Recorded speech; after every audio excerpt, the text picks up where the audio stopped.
العالمين طارئ الخلائق أجمعين صلى الله على أشرف الأنبياء والمرسلين حبيب إله العالمين أبي القاسم محمد اللهم صل على محمد وآل محمد وعلى أهل بيته الطيبين الطاهرين المعصومين.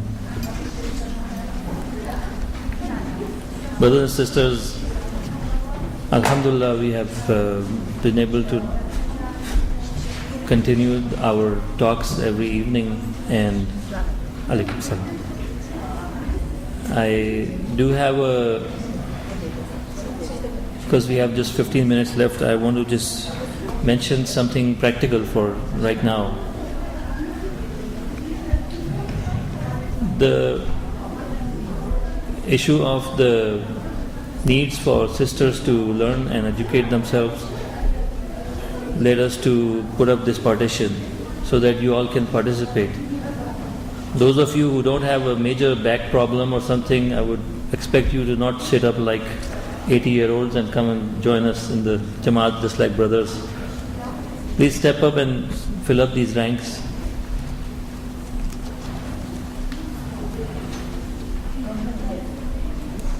And I was kind of surprised to walk in and I saw there was no partition and sisters and brothers were all sitting. Few nights ago we decided to, and it's not that we decided, it is the way it should be. In the masjid we have brothers and sisters all equally participating in programs, and we put up this partition to separate because of the issues of hijab in Islam, which means that this partition should be permanent. Every single day this partition should be here, and in a permanent way. We have to have a permanent way of dividing this men and women into two separate areas, and that would require all of us to realize this fact that we cannot be sitting face to face with men. This is a masjid, this is not a workplace or a school or a shopping mall. This is a masjid, which means that brothers sit on this side and sisters all sit on that side. And we should not have sisters sitting on that side and brothers sitting on this side. This is absolutely wrong. It just changes the character of the masjid. It does not look like a masjid anymore. If anyone has any objection to this, please speak up right now. Any concerns, any thoughts, any comments? Because this, I see that it's not being understood clearly, so some of you probably have some doubts or some issues. Can one of the Arabic speaking brothers come and translate what I just said, so the other sisters behind, everybody understands exactly what I'm talking about? Brother, can you come and translate? Anyone? I don't know, because still, please. They have objection about the partnerships. What objection? I would like to. Yes, well. Because we have been here for 4 years, and I think everybody is very comfortable the way it was. And Okay. that's the objection I have heard the most from the brother. I don't know about the sisters. Okay. Because and there's usually the ratio of the brother to sister is very big. That's why but last night there wasn't enough room for the brother to play. When there were only 3 sisters. That's the objection. How many sisters were in the prayer last night? Well, so according to that, you should make arrangements so that if there are fewer sisters, fine, move the partitions, but make it in a realistic way. But that doesn't change the fact that, brothers and sisters have to have a hijab in between. And in masjid, we want to give them, each of us, privacy, so that each can do his own thing, And it should not be like a mixing of, two groups, because Islam, when it talks about hijab, it means that in prayer it's even more hijab than in other places. In religious, whether it's a muhazara, a speech, or it's a salat, in both of these religious programs, brothers should sit separately, sisters should sit separately. Now, if I am not comfortable with it, that's my issue. Maybe I'm too used to having it the wrong way. So I have to change my way of thinking rather than changing the, yes please. I was going to actually mention that the difference between this arrangement and the other one is that the other one had the sisters in the back. Yes. Now in this one, they're basically side by side with Exactly. the partition separates. Now, I think it might be useful to address the significance of that. Like perhaps some brothers as well as some sisters prefer the fact that the sisters in the back and the men are in the front. You know what I mean? The issue of hijab Exactly. partition is not really the issue of Exactly. attention, you know what I mean? The Yes, issue as I of- started right now, like in my comments, my first sentence I said was that because of the need for sisters to be participating and be equally involved, right? And that there should not be this thing of that 80% of the sisters sitting in a back room over there, 20% sitting behind men, and the brothers are sitting in front of me, and I'm sitting on that huge member over there. I don't see crowd in front of me. I want all the people to sit together. And I means anyone in my place. The speaker would like to have the audience in front, and the audience would like to learn something and make something out of what really is going on. And really, if some of the sisters are having a language issue, I have no issue having a translator sitting next to me. And I can write some of the stuff in Arabic and try to do that, but the language here is English language. We cannot change the language. We all have to learn the language of the country.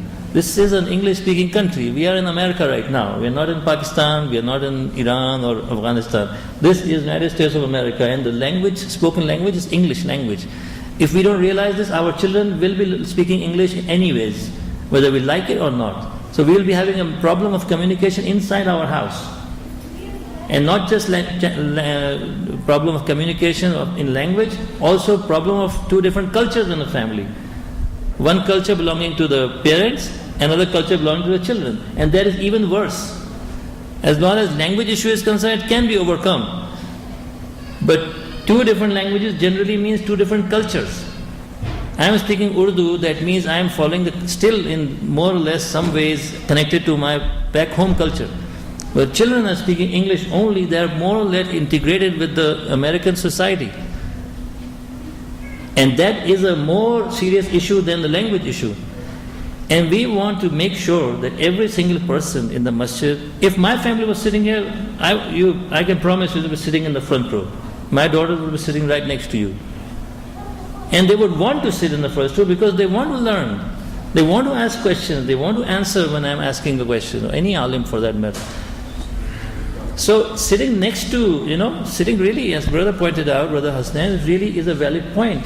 The reason this whole thing came up, the issue of, rearranging the way we do things, is that sisters have an equal right to learn and to participate in the program. That's all. And to make it possible, Islam has said, the only thing that you have to observe is hijab. That's all. There is no other limitation. There is no other restriction. All that need, and hijab is for men and women both. Because the ayat of hijab, غُضُّ قُلْ لِلْمُؤْمِنِينَ يَغُضُّ مِنْ أَبْصَارِهِمْ, say to the believers, lower their gaze. وَقُلْ لِلْمُؤْمِنَاتِ يَغْضُضْنَ مِنْ أَبْصَارِهِنَّ, and say to the sisters. So, and the ayat about mu'mineen comes first, then the mu'minat. Check the ayat of Holy Quran. It's very important to realize hijab is not a matter of sisters, and it's not about sitting in the back row or sitting in the other room. It just means that while you are very much involved in the social issues and the issues of the community, just observe hijab, that's all. That's all that is expected. Hijab, that's all, nothing else. Yes? We get the privilege to be in the first row for the salat. We are abandoning the behind, and most of us, we do not know the rules of Jamaat, the salat Jamaat. And we have to see when the Jamaat is connecting to each other. So I think this is wonderful. If you go to Allah Rahman, this is the way we pray. Exactly. All the, holy places, religious places. I still have 5 minutes, I think. So, any other doubts, questions, comments? Yes, sister. I really appreciate being with you. I Thank you very much. Thank you. You know, the first program we had for sisters that night, the first point that came up was, we don't understand what's going on. There were 3 or 4 reverted sisters, they have converted to Islam. They were saying, I became a Muslim, coming to the masjid, and I wanted to see what's going on. And I sit in the back with so much talking going on, I can't figure out what's going on. And you know what? The biggest losers in this whole thing are the young girls. The biggest losers. When we don't put up this proper arrangement, the biggest losers are the young girls. And they don't know why they are here. We drag them to the masjid and they don't know why they are here. Imagine after 5 years of this exercise of going back and forth, masjid back, and your child still doesn't know why she came to the masjid in the first place. What's going on? What is expected of her? Why is she a Muslim? Because the outside is all Mormons. So it's just the whole point is lost. Why am I a Muslim? Why am I a Muslim? Where will she go and know about it? If it was your daughter not having any sense of why I'm a Muslim, what would you do? What would you expect this girl to do? Then you are surprised why my daughter married a Mormon? Why she became a Buddhist? Why she became something else? I don't think there's any surprise in that at all. Because we are making the recipe is for failure. The kind of recipe we are following, it leads to conversion to Buddhism or Mormonism or something else. It means abandoning Islamic faith. Your daughter, would you like her to stay a Muslim or you want her to become a Mormon? You have to decide right now. Honestly, you have to decide a serious decision. And that means this partition has to be here every single day. And your family, your daughter and your sister, mother, wife needs to be in the first row. And raise her hand, ask her question, answer her question, express her doubts, even criticize. I don't mind. Speak up, tell me. If I'm wrong, tell me. Challenge me, bring up whatever it is. Yes, sister. Well, I think this is a great idea, but I think also that there can be more encouragement because the crowd that you see here on this side right now, there's still many more women than that. So with Yes. this partition or without it, there are going to be a lot of women who don't want to participate, who have daughters who don't want to. So I think more than the partition, the encouragement to come forward Yes. and be a part, I think is more integral. Alhamdulillah, and brothers and sisters all, especially brothers, husbands, fathers, it's your duty right now. And later on you will reap the benefits of it. The fruits of this you will reap all your life. The effort you made right now is to get up and make sure your wife is sitting here or not. Your daughter, is she present or not? If she's chatting on the backside, you are going to lose her later on, or your daughter. You will lose her, I can promise you that. I have seen it with my eyes. Things are so silly I can't even mention here. Have happened all around us. Things are happening, because of these silly, small things. Small things. Brothers and sisters, I really urge you, beg you, and I'm getting nothing out of it, really. Anyone in my place would play cautious, play safe. You say, I'm here for a few days, do my speech and go home. It really shouldn't matter to me at all. But I see you're going to be affected in future if you don't do it right now. Every one of us is responsible. You come into masjid, you don't see a partition, make sure it's there, so that your daughter can sit in the first row and listen what's happening. And she'll learn rules of Islam. It could be about anything in Islam, from Hajj to Zakat to Khums to Hajj, anything you can, rules of Qira'at, rules about your beliefs, morals, anything, all of that she'll learn. Not doing it, is not even an option. It just means, innal insana lafi khusr, complete loss. The ayat that talks about Bismillah ar-Rahman wal asri innal insana lafi khusr wal asr, by the age of the zuhur of Islam, human being is in a loss. And this loss is not just for the disbelievers or people who have completely turned away from Islam. It's even for those who have a mixed, some of Islam, some of secularism, mix of all this. Because they don't do tawasaw bil haqq, that's why. The dalil is in the end of the surah itself, tawasaw bil haqq. When you don't stand for haqq, fi khusrin, you are in a loss. If I don't stand for haqq and I don't do tawasaw bil haqq and tawasaw bil sabr, I'm included in the first group, in the insan ala fi khus, not in the second group, illa alladhina amanu. Quran is not a vague book, you see, it's not a vague, nonsensical kind of just words put together, It's a program. And if applied, it works. Not applied, it's like a manual. You'll mess up the thing you bought if you don't use the manual. If you don't read it, it's going to mess up, Not going to work. You can't work with half of Islam. Yeah, okay, we may have shortcomings, but we have to say, okay, it's my shortcoming. We don't mess with Islam. We don't say Islam, half of Islam I take. No, I take full of Islam. If I make a mistake, that's my mistake. Allah is Tawwabun Rahim, no problem. But you don't say Islam doesn't say this. Where is it in the Quran? Well, really sorry to say, if you ask me, for example, where is it in the Quran? Well, I can show you, no problem. But I mean to say that, no, it's not there. There are people who say, no, it's not there. These Maulanas, Maulvis have made it up. There are some people very openly saying, we don't want to listen to these Maulvis, they make up things. Okay, maybe 1 in 1,000 they make up things. That means you say, okay, Maulanas make up things. I don't know. But didn't the Holy Prophet do Hajj? Didn't his daughter do hijab?